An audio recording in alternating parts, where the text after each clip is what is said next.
सुनील शुक्ला जी ये चेंज को रोकेंगे कैसे? क्योंकि राहुल गांधी ने तो तय कर लिया है कि वो किसानों के बीच जाएंगे, वो कुलियों के बीच जाएंगे, वो आम आदमी के बीच जाएंगे। कैसे रोका जाए राहुल गांधी को? बीजेपी क्या सोच रही होगी?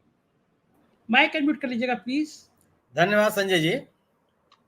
ये रुकने वाली धारा नहीं है, और जो सत्तारूढ़ दल है चाहे मोदी जी हैं, उनकी समस्या केवल है, अगर आप इस तरह समझिए कि मोदी जी ने अपने सत्ता में आने के साथ ही ये प्रयास शुरू कर दिया था कि जो विपक्ष का नेता है, जो सर्वाधिक प्रभावशाली नेता साबित होगा, उसको खारिज कर दिया जाए, उसकी विश्वसनीयता को ही पे ही सवाल खड़े कर दिए जाए। इसलिए एक अभियान चला करके संगठनात्मक रूप से और संस्थागत रूप से उन्हें अविश्वसनीय बनाने की कोशिश की गई। यह बताने का प्रयास किया गया कि ये ऐसे लोग हैं जो केवल एक विलासितापूर्ण जीवन जीते हैं, इनको आम आदमी से कोई मतलब नहीं है। भ्रष्टाचार की तमाम बातें कह करके यह साबित करने की कोशिश की गई कि इन लोगों ने सत्ता में रह करके केवल और केवल विलासिता की है और भ्रष्टाचार किया है और पैसे इकट्ठे किए।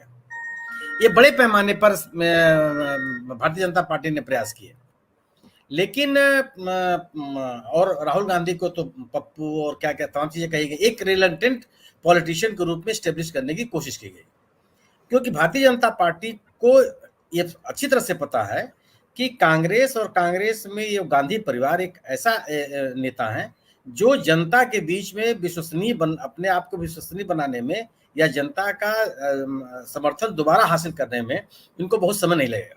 एक लीगेसी है, वह लीगेसी लोगों के साथ चलती चली आ रही है।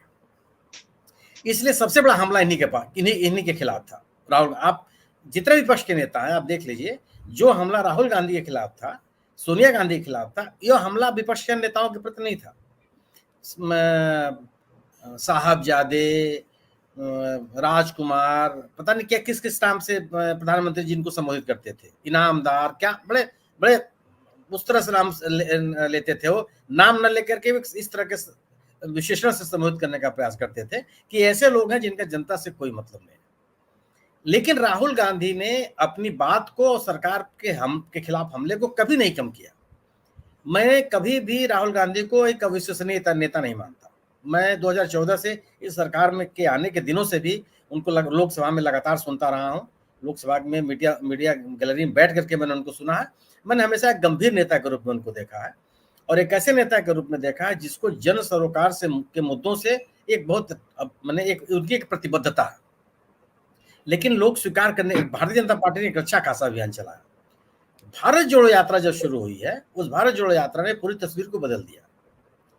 4000 किलोमीटर चलने का संकल्प, मात्र चलना तो छोड़ दीजिए आप, कोई आदमी संकल्प ले ले कि मुझे 4000 किलोमीटर पैदल चलना है, उसकी एकदम तस्वीर बदल जाती है, लोगों के बीच में उसकी इच्छा बदल जाती है।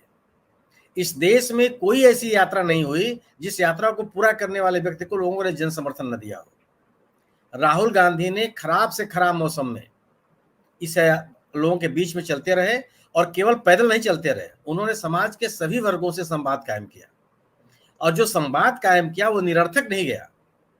ये चिंता लोगों की क्यों है कि अगर राहुल गांधी ने कर्नाटक के चुनाव में या अपनी भारत जोड़ो यात्रा के दौरान जो डिलीवरी बॉयज के साथ उन्होंने बैठ करके उनके साथ चाय पी, उनकी मोटरसाइकिल पर बैठ करके यात्रा की, तो निरर्थक नहीं थी। वो फोटो खिंचवाने के लिए नहीं थी, वीडियो बनाने के लिए नहीं थी।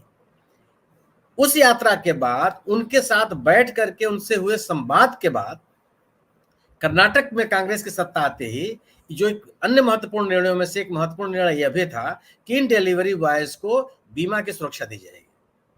आप किसी भारतीय जनता पार्टी शासित राज्य में इसको बता दीजिए जहां लागू हुआ हो। जब आप संवाद कायम करते हैं तो आपको भी ये समझ में आता है कि हमें करना क्या है। राहुल गांधी ने कोरोना से प्रभावित परिवार के बच्चों से ही मुलाकात की अपनी भारत जोड़ो यात्रा के दौरान। केवल मिल के चले नहीं गए, उनके साथ संवाद कायम किया, उनकी समस्याओं को समझा, और हर राज्य सरकारें जो कांग्रेस की राज्य सरकार हैं, उन राज्य सरकारों ने इन कोरोना पीड़ित परिवारों के प्रति एक अलग तरह की नीति अख्तियार की। आप लोगों से जुड़ते हैं तो उनके आप एक बेहतर संवाद आपका कायम होता है, लोग आपको समझते हैं, और आपके बारे में जो भ्रांतियां फैलाने की कोशिश की जाती है उनसे लोग वन टू वन बैठ करके उन तमाम चीजों के बारे में अपने आप को स्पष्ट कर लेते हैं, अपने पास तथ्यों को एकत्रित कर लेते हैं। राहुल गांधी ने वही किया। आप याद कीजिए, राहुल गांधी ने जब भारत जोड़ो यात्रा शुरू की तो क्या कहा था उन्होंने कि मीडिया हमारी बात छापता नहीं है, चैनल्स हमको दिखाते नहीं है, संसद में हमारी माइक बंद कर दिए जाते हैं, तो मुझे जनता से जुड़ने के लिए यात्रा के अलावा मेरे पास कोई विकल्प नहीं था। और जब इस विकल्प को उन्होंने अपनाया तो आप तमिलनाडु से लेकर के श्रीनगर तक पूरे रास्ते में 100 मीटर की भी दूरी नहीं दिखा सकते हैं जहां लोग उनके साथ ना रहे हो। और जब आप उनके साथ लोग आते हैं तो ऐसा नहीं होता, वो एक आपके साथ अपना एक कनेक्ट डेवलप करते हैं, और वही राहुल गांधी ने किया। और ये जो कनेक्ट डेवलप हो रहा है, यह भारतीय जनता पार्टी के लिए चुनौती है। क्यों कि भारतीय जनता पार्टी का कनेक्ट नहीं है। मैं इस आधार पर इस बात को कह रहा हूं कि अगर कोई राजनीतिक दल का जनता के साथ कनेक्ट होता हो तो वह 900 रुपए के सिलेंडर को सस्ता नहीं कर सकता। अगर आप जनता को, जनता की जरूरतों को, जनता की स्थितियों को आप जानते हैं तो 900 रुपए के सिलेंडर को आप सस्ता नहीं कर सकते। आप ये कह सकते हैं कि उसकी कीमत हमने कम कर दी, लेकिन हमने सस्ता कर दिया, इस शब्द अगर आप प्रयोग करते हैं तो आपका पब्लिक कनेक्ट नहीं है। अगर पब्लिक कनेक्ट करने वाले नेताओं के साथ राहुल गांधी के साथ यही समस्या हो गई। राहुल गांधी ने समाज के वो जो रामेश्वर से उनकी मुलाकात हुई, और कोई अगर रामेश्वर से उनकी मुलाकात एक घटना नहीं, एक प्रवृत्ति है। राहुल गांधी उस किसी व्यक्ति से मिलने की इच्छा दिखाते हुए प्रतीत होते हैं जो जरूरतमंद है, जिसके कोई सुनने वाला नहीं है।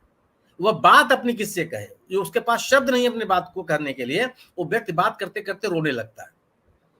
अगर आप ऐसे व्यक्ति के बारे में जानते हैं और जानने के बाद उससे मिलने का प्रयास करते हैं, राजनेता का यही धर्म है। और इस धर्म का निर्वाह करके राहुल गांधी ने अपने लोगों के बीच में एक अपनी छवि बनाई, और छवि नहीं बनाई, और जो उनको उनके पास फीडबैक मिला, उन सभी चीजों को अपने कांग्रेस के विभिन्न राज्य सरकारों में उसको लागू करने का प्रयास किया। ये मिल करके आप चले गए, एक आपने फोटो खिंचवा लिया और अपनी बात पूरी कर ली, इतना ही नहीं है। और अगर उन्होंने अपनी कोई निजी समस्या भी बताई, अगर हरियाणा में किसानों के साथ धान रुपाई के दौरान अगर एक महिला ये कहती है कि मुझे शाम को मेरी आंख से दिखता नहीं है, तो आप सुन के चले जाते। लेकिन राहुल गांधी ने उसको सुन करके चले ही नहीं गए, उनके लोगों ने उस महिला से संपर्क किया और उसकी आंख का इलाज कराया। और राहुल गांधी ने इस बात को नहीं बताया कहीं, राहुल गांधी ने कहीं ट्वीट नहीं किया, कहीं फोटो नहीं छापी। वह महिला जब दोबारा आती है सोनिया गांधी से मिलने के लिए, तो सोनिया गांधी इस बात को बताती है। तब ये समाज जानता है कि इस महिला के साथ राहुल गांधी ने कुछ किया भी है। अगर 50 महिलाएं आपसे कहती हैं कि दिल्ली के इतने नजदीक रह करके भी हमने दिल्ली को नहीं देखा, यह बात तो अपने सांसद से भी कर सकती थी, यह बात अपने विधायक से भी कर सकती थी, यह बात अपने जो क्षेत्र पंचायत और जिला पंचायत के लोग हैं उनसे भी कर सकती थी, हो सकता है कहीं भी हो। लेकिन ये अगर वो कहीं होती और सुना गया होता तो कम से कम राहुल गांधी जैसे नेता से इतनी बात नहीं करते। और राहुल गांधी से अगर आप इतनी बात कह लेते हैं, गोया कि मिलने के समय में जो कंफर्ट लेवल है लोगों का, वो बहुत ही सामान्य है, आप अपना दुख दर्द बांट सकते हैं। यह जो कंफर्ट लेवल जो लोगों के बीच में कायम किया है राहुल गांधी ने, यह सत्तारूढ़ दल के लिए चुनौती है। क्योंकि सत्तारूढ़ दल सत्ता में रहने वाले लोगों का अपना एक व्याकरण है, उनकी एक अपनी भाषा है, अपना उनकी एक गणित है, उससे वो बाहर निकलने के लिए तैयार नहीं। दावा तो करते हैं कि हम जमीन पर काम करते हैं और जमीन पर रहते हैं, लोगों की बात को सुनते हैं, लेकिन वो दिख नहीं रहा। और इस तरह की जो चुनौती राहुल गांधी ने राजनीतिक चुनौती प्रस्तुत की, यह बहुत बड़ी समस्या है इनके लिए, कि उसका कोई काट नहीं है आपके पास। जनता जब आपके पक्ष में खड़ी होती है, और खड़ी होती हुई दिख रही है, मतलब ऐसा नहीं कि हम और आप केवल कल्पना कर रहे हैं, राजनीतिक रूप से वह जनता खड़ी होती हुई दिख रही है, उनको सुनने के लिए आ रही है, उनके साथ पैदल चलने के लिए आ रही है, उनके साथ बर्फबारी में खड़ी है, उनके साथ भयानक ठंड में खड़ी है, उनके साथ चिलचिलाती धूप में खड़ी है, उनके साथ भारी बरसात में खड़ी है। तो कौन लोग हैं? गोया कोई ना कोई उनके साथ लगा हुआ, और वो दिखने लगा। अगर सोशल मीडिया पर देश के प्रधानमंत्री की तुलना में विपक्ष के नेता को ज्यादा सुना जाने लगे, तो क्या यह इसमें राजनीतिक संदेश नहीं है? अगर विपक्ष के इस नेता को लोग जगह जगह इंतजार कर रहे हों, और अगर कहीं पहुंच जाए तो उससे मिलने के लिए, उनको देखने के लिए, उनको सुनने के लिए वो लंबे समय तक लाइनों में खड़े रहे, तो इसका कोई राजनीतिक संदेश नहीं है। यह विपक्ष के द्वारा सत्तारूढ़ दल के खिलाफ खड़ा किया जा रहा है या बनाया जा रहा है, एक बड़ी राजनीतिक चुनौती है। और ये पूरे का पूरा जो राजनीतिक माहौल है, उसका एक कंसोलिडेशन अगर आप कहिए तो इंडिया दल समूह। इस इंडिया दल समूह ने कांग्रेस के द्वारा तैयार की गई राजनीतिक भूमि को एक जो इलेक्टोरल पॉलिटिक्स होती है उसमें चुनौती दे रही है। जी।